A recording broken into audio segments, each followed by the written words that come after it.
తాకట్లో ఉన్న బంగారాన్ని విడిపించి ఆ రోజున మార్కెట్ ధర కట్టి మిగిలిన డబ్బును మీకు అందిస్తుంది కొమ్మూరి గోల్డ్.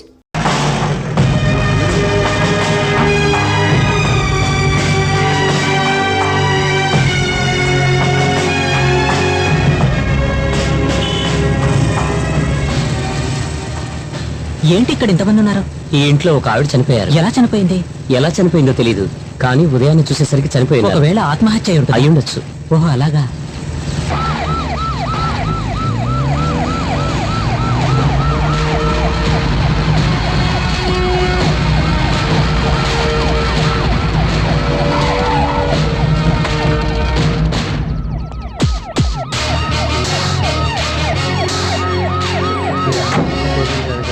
సార్,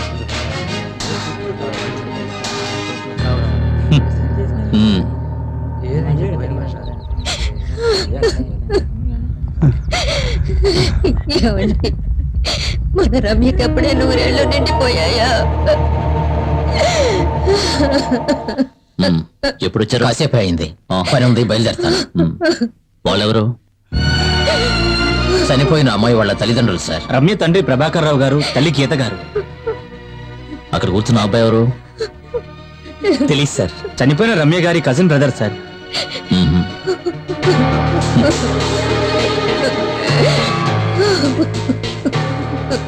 మిగిలిన ఇద్దరు మా అమ్మ నాన్నలు సార్. ఎందుకు నువ్వెవరు? నా పేరు అశోక్, పక్కనే మా ఇల్లు. ప్రభాకర్ రావు గారు మేము ఫ్యామిలీ ఫ్రెండ్స్ అండి. అయితే ఏంటి? ఏమయ్యా, క్రైమ్ సీన్ లో పొలిటీషియన్స్ ఎందుకు? అది కాదు సార్, ఈయన పార్టీ. ఏమిటయ్యా పార్టీ? పంపించాయి సార్. Sorry sir.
ఏమిటిది?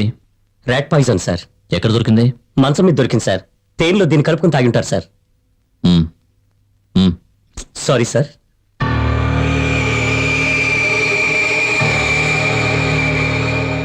నాకు ఫోన్ చేసినప్పుడు లెటర్ అయితే దొరకలేదని చెప్పారు. అవును సార్, ప్రిలిమినరీ ఇన్వెస్టిగేషన్ లో దొరకలేదు సార్. మేము ఈ టేబుల్లోని డ్రాలో వెతికినప్పుడు ఒక బుక్ లో ఉంది సార్. ఇంతకీ బాడీని ఎవరు ఐడెంటిఫై చేశారు? ఈనేట్ సార్. ఈమె ఇంటి పని మనిషి సార్. కాస్త ముందుకు రండి.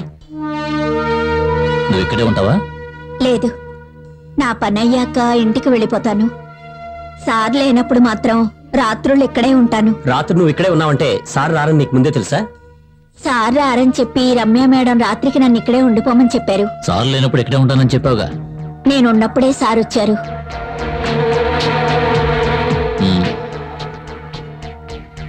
ఆ తర్వాత ఏం చేసావు? నేను ఇంటికి వెళ్ళిపోయాను. చెప్పకుండానా? నేను చెప్పే వెళ్ళాను. ఆ సమయంలో వాళ్ళిద్దరికీ ఘర్షణ జరిగింది. కారణం నాకు తెలీదు. ఏం మాట్లాడుకున్నారు? నాకు సరిగ్గా వినిపించలేదు. ఒకవేళ ఆస్తి విషయంలోనూ డబ్బు విషయంలోనూ గొడవపడి ఉంటారు.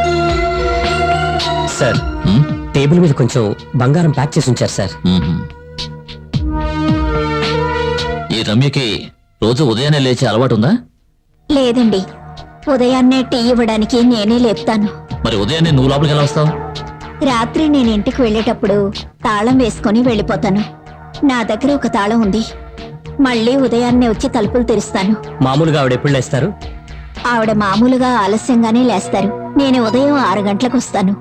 మేడం గారిని నిద్ర లేపకుండా నా పని నన్ను చేసుకోమని చెప్పారు. ఎవరు చెప్పారు? మోహన్ గారు.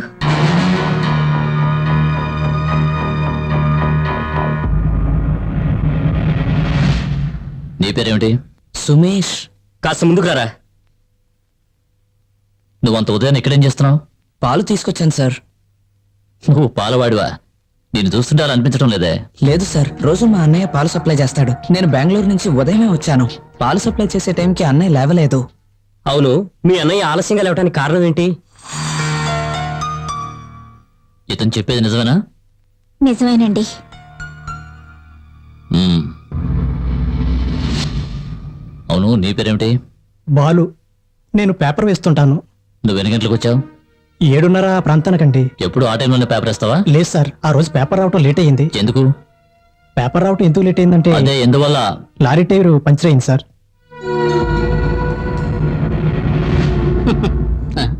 తమరి నామధేయం?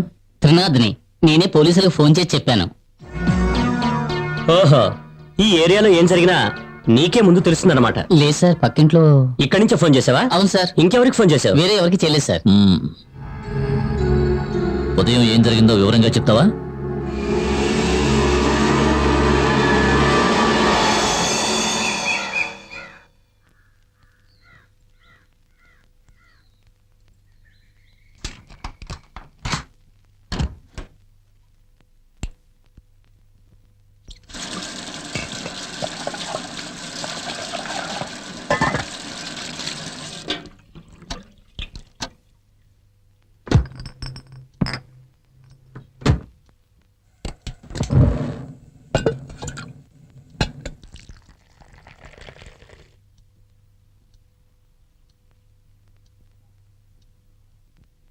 అమ్మా, రమ్యమ్మ, అమ్మా,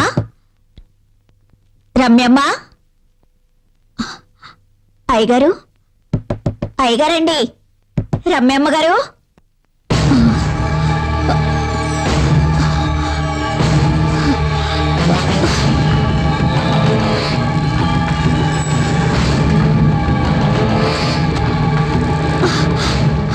ఏమైంది? ఎందుకు ఆ కంగారు?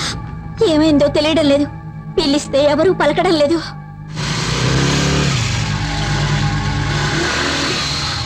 Hi, good morning. సారీ అండి, ఉదయాన్నే అన్నయ్య లేవడం లేట్ అయినందువల్ల పాలు తీసుకురావడం లేట్ అయింది.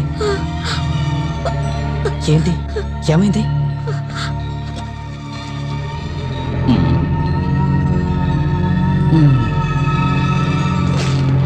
ఏంటి అక్కడ నిలబడిపోయావు? మిగతా వాళ్ళ ఇంట్లో పేపర్లు వేయవా?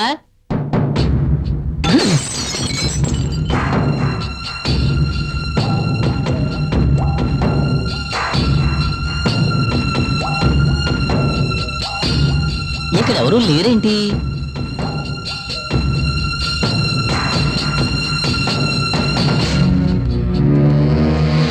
ఏంటి, ఏమైంది? లోపల ఎవరు కనిపించడం లేదు. నిన్న రాత్రి నేను ఇంటికి వెళ్ళేటప్పుడు వాళ్ళిద్దరూ ఉన్నారు. ఆ తర్వాత ఏం జరిగిందో మనకు తెలియదు కదా. నిన్న రాత్రి 8 గంటలకి మోహన్ బైక్ లో బయటికి వెళ్ళాడు. రమ్య ఇంట్లోనే ఉంది. రాత్రి 11 గంటలైనా మోహన్ ఇంటికి రాలేదు. ఒకవేళ వచ్చుంటే బైక్ శబ్దం నాకు వినిపించదు కదా. ఇక్కడ ఆడ మనిషి కాళ్ళు కనిపిస్తున్నాయి. నేల మీద పడుకుని ఉన్నారు. ఎక్కడ? ఎవరు కనిపించట్లేదే. కాస్త కింద నుంచి చూడండి, కనిపిస్తుంది. కనిపిస్తుందా? ఇప్పుడు కనబడుతుంది. తల కనబడలేదు, కాళ్ళు కనబడుతున్నాయి. అమ్మా, రమ్యమ్మ. ఏం జరుగుతుందో? ఆవిడకి ఏమైందో ఏమిటో. ఇప్పుడు ఏం చేయాలో అర్థం కావట్లేదే. ప్రాణం ఉంది, కాళ్ళు కదలడం నేను చూశాను. అయ్యో దేవుడా. రమ్యమ్మ. వచ్చేస్తుంది, వేయండి. ఏమైందమ్మా?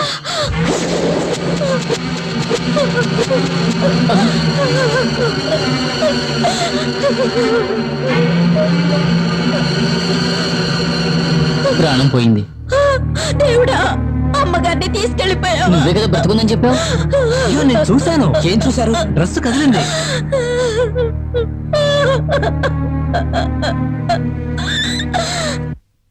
ఒక అనుకోని దుర్ఘటన జరిగిన ఇంటి నుంచి పోలీసులకు ఇన్ఫార్మ్ చేసిన తర్వాత ఆ ఫార్మాలిటీస్ ఏమిటో నీకు తెలుసా? ఆవిడకి ప్రాణం ఉందని మా వాడు చెప్పాడు, అందుకే హాస్పిటల్ తీసుకెళ్లి చెక్ చేయించాలని మాకు అనిపించలేదు. మ్మ్. ప్రాణం ఉందని ఎవరు చెప్పారు? వాడు ప్రాణ భయంతో పారిపోయాడు. వాడేంట్రా? తెలీదు సార్. తెలీదా? అవును సార్, స్టేషన్కి ఫోన్ చేయాలని నేను ఆ రూమ్ లోకి వెళ్ళాను. మిగతా వాళ్ళందరూ అప్పుడు ఇంట్లోకి వచ్చారు కదా. ఆ, అతన్ని ఇంతకు ముందు ఎప్పుడైనా చూసారా? లేదు సార్. ఫోన్ చేసిన తర్వాత నువ్వేం చేస్తున్నావు? ఇంటికి తాళం పెట్టి వెళ్ళిపోయాను సార్. ఇంటికి తాళం ఎందుకు పెట్టావు? అప్పటికే చుట్టుపక్కల జనాలందరికీ విషయం తెలిసి రావడం మొదలుపెట్టారు. వచ్చిన వాళ్ళందరూ ఇంట్లోకి వెళ్ళడం మంచిది కాదని. ఓహ్, అబ్బో, నువ్వేమైనా సెక్యూరిటీ గార్డు అనుకుంటున్నావా? అయితే మీరెవరూ ఆ వ్యక్తిని గమనించలేదు. ఆ? అవును సార్, అప్పుడున్న పరిస్థితుల్లో ఎవరూ ఆ విషయాన్ని గమనించలేదు. Excuse me please. వీళ్ళందరూ అడ్రస్ తీసుకుని పంపించేయండి. సార్.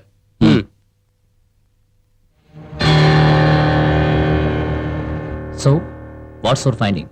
తలుపుల మీద కిటికీల మీద ఇప్పుడు వెళ్ళిన ఆ నలుగురి ఫింగర్ ప్రింట్స్ ఉన్నాయి. తేనెతో కలిపిన విషం బాటిల్ మీద చనిపోయిన ఆ అమ్మాయి ఫింగర్ ప్రింట్స్ మాత్రమే ఉన్నాయి. రూమ్ లో చాలా చోట్ల ఎవరివో ఫింగర్ ప్రింట్స్ ఉన్నాయి. మోస్ట్ ప్రాబబ్లీ ఆమె హస్బెండ్ అయి ఉండొచ్చు. What about him? Mister Mohan trace out చేశారా? లేదు సార్, మొబైల్ స్విచ్ ఆఫ్ చేసింది. అయితే ఆయన ఎక్కడికి వెళ్ళి ఉంటారో? ఎక్కడికి వెళ్ళారో తెలియట్లేదు సార్. పోస్ట్ మార్టం ఏర్పాట్లన్నీ పూర్తయ్యాయి. సార్, మిస్టర్ మోహన్ గారి ప్రింట్స్ ఆయన ఆఫీస్ లో ఉంటుందేమో. Sure. You can do that. Sir. Shall I leave now sir? Postmortem అయిన తర్వాత ఫ్యామిలీ మెంబర్స్ ఇన్ఫార్మ్ Sir. చేయాలి. You get the postmortem report and come to my office. We will discuss there. వీలైతే mister Mohan ని direct గా కలవడానికి ప్రయత్నించండి. విషయం చెప్పినప్పుడు ఆయన ఫీలింగ్స్ ని గమనించండి. That's very important. సార్. నాకు విషయం తెలిసింది, కానీ ఇప్పటికీ నేను అది నమ్మలేకపోతున్నాను. మోహన్ ఇది ఎలా తట్టుకోగలడు? ఎస్పీని స్పాట్ కి డైరెక్ట్ గా వెళ్ళి ఎంక్వైరీ చేయమన్నాను. And I'm waiting for his call. Sir, Mohan మీకు పర్సనల్ గా తెలుసా? తెలుసు, కానీ అతను ఎటువంటి తప్పు చేయడని నా నమ్మకం.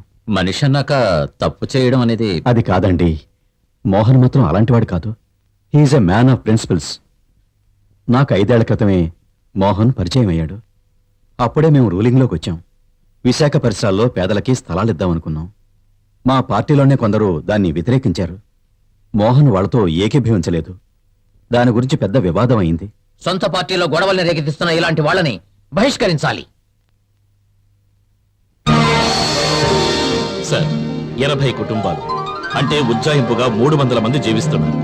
మారి మారి వస్తున్న రాజకీయ నాయకుల వాగ్దానాలే తప్ప వారికి మంచి చేసిన వారటం ఎవరూ లేరు. వారి గురించి ఆలోచించింది లేదు. సార్, కూలి పని చేసుకుని జీవిస్తున్న కష్టజీవులు తలదాచుకోవడానికి వారికున్న ఏకైక ఆస్తి ఆ పూరి గుడిసెలు మాత్రమే. వాటిని నేలమట్టం చేసి వారిని నడి రోడ్ల నిలబెట్టి ఇక్కడ ఎవరూ ఫ్యాక్టరీ నిర్మించడం అక్కర్లేదు, అందుకు మేము అంగీకరించము కూడా. సార్, ఈ ఫ్యాక్టరీ మన ఊళ్ళో మొదలు పెడితే ప్రజలకే కాకుండా మన పార్టీకి కూడా మేలు జరుగుతుంది. అవును మరి. ఆ కాలనీలో నివసించే వాళ్ళలో 90% పైగా అపోజిషన్ పార్టీకి సంబంధించిన వాళ్ళు. స్థలం కేటాయించే సమయంలో ఆ కాలనీ వాళ్ళు ఆయనకు ఎదురు తిరుగుతారు. ఆ తర్వాత వచ్చే జనరల్ ఎలక్షన్స్ లో వాళ్ళందరి ఓట్లు మనకి సానుకూలంగా మారతాయి. సార్, ఇలా చేయటం వల్లే రాజకీయ నాయకుల మీద ప్రజలకి నమ్మకం పోయింది. వంతులు వేసుకుని రాజకీయ నాయకులు మోసం చేయడం వల్లే ప్రజలకి మనం అంటే అసహ్యం కలుగుతోంది. రాజకీయం ఒక చదరంగం లాంటిది మిస్టర్ జాన్. మన తెలివితేటలతో ఎదుటి వాళ్ళను ఎలాగైనా దెబ్బతీయాలి. గెలిచేవాడిని వెన్నుపోటు పొడిచేవాడే రాజకీయ నాయకుడు. లేదు సార్, ఆ రోజులు మారిపోయాయి. ప్రజలిప్పుడు తెలివి మీరిపోయారు. మన రాష్ట్రంలోని ప్రజలకు స్వయం ఉపాధి కల్పిస్తామంటూ కళ్ళబొల్లి మాటలు చెప్పి వారిని దోచుకుంటున్న విషయం అందరికీ తెలిసిపోయింది. స్వలాభాల కోసం కొత్త పార్టీలను సృష్టించి నీతి తప్పి నడుస్తున్న రాజకీయ నాయకుల్ని జనం తరిమి తరిమి కొడుతున్నారు. అది మనం గుర్తుంచుకోవాలి. జనాన్ని మరచి మనం ప్రవర్తిస్తే వాళ్ళు ప్రతిఘటిస్తారు, ప్రతీకారం తీర్చుకుంటారు. ఆ సంఘటన జరిగిన తరువాత మోహన్ కుమార్కి శ్యామిలికి మధ్య విభేదాలు తలెత్తాయి. జరిగిన జనరల్ ఎలక్షన్లో మోహన్ కుమారు నామినేట్ అయ్యాడు. ఆ సమయంలో మోహన్ తీసుకున్న నిర్ణయం నా మనసుని హత్తుకుంది. వద్దు సార్, నాకు ఈ సీటు వద్దు. మోహన్, ఏమిటసలు నీ మొండితనం? ఒక్కొక్కరు సీట్ సంపాదించడం కోసం ఎన్నో అడ్డమైన పనులు చేస్తున్నారు. వాళ్ళ స్వార్థం కోసం పార్టీని రెండుగా చీల్చేస్తున్నారు. ఒక ఎమ్మెల్యేగా ఉన్న నన్ను మంత్రిని చేస్తానన్నందుకు నాకు సంతోషంగానే ఉంది. కానీ నాకంటే సీనియారిటీ అర్హత ఉన్నవాడు పార్టీలో ఉంటుండగా నాకే సీట్ ఇవ్వడం అంత మంచిది కాదు సార్. ఇంతకు నువ్వు అనేది ఎవరి గురించి? ఇబ్రహీం సార్. పార్టీ కోసం అహర్నిశలు పాటుపడుతున్న ఆ మంచి వ్యక్తిని మనం విస్మరించకూడదు సార్. నీలాంటి వాడు ఉండటం మా పార్టీకి గర్వకారణం. నువ్వు live example. I'm proud of you. Mohan సత్ప్రవర్తనతో ఇబ్రహీం గారు చాలా సంతోషపడ్డారు. ఆ తర్వాత 2 నెలల్లో మోహన్కి పెళ్ళయింది. ఈ మధ్యన ఇబ్రహీం గారు హార్ట్ అటాక్ తో చనిపోవటం వల్ల ఆ పోస్టుకి తగిన వారు ఎవరని అందరం ఆలోచించాం. పార్టీలో కొంతమంది వ్యతిరేకతను తెలియజేసినా మోహన్కి ఆ స్థానాన్ని ఇవ్వాలని మేము నిర్ణయించాం. అప్పుడు బై ఎలక్షన్స్ లో మోహన్ నిలబడ్డాడు. అతన్నిప్పుడు నేరస్తుడని చెప్తున్నారు. I can't believe this.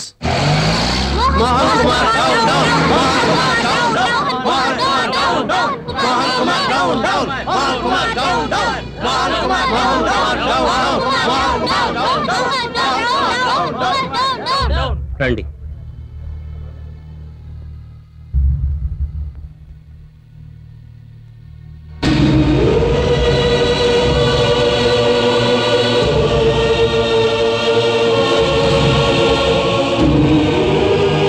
ఎవరైనా హాస్పిటల్.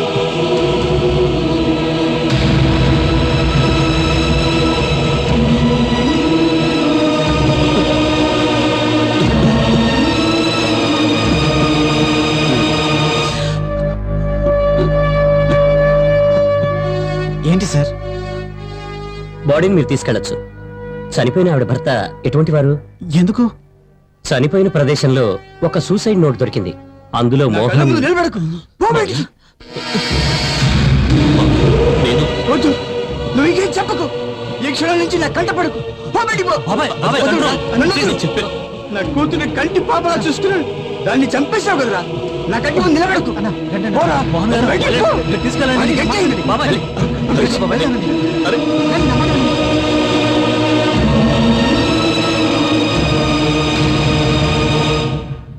సార్, పోస్ట్ మార్టం రిపోర్ట్లో ఆ అమ్మాయి 20 గ్రాముల రెడ్ పాయిజన్, 3 నిద్ర మాత్రలు ఉపయోగించినట్టు తెలిసింది సార్. అదేవిధంగా మరణం సంభవించింది రాత్రి 11-12 గంటల మధ్యలో సార్. మరణం సంభవించడానికి కారణం కార్డియోజెనిక్ స్ట్రోక్ సార్. అది మాత్రమే కాకుండా ఇదొక ఇన్స్టెంట్ డెత్ అన్నది డాక్టర్ గారి అభిప్రాయం. విషాన్ని తీసుకున్న వెంటనే ఆ మరణించి ఉండాలి సార్.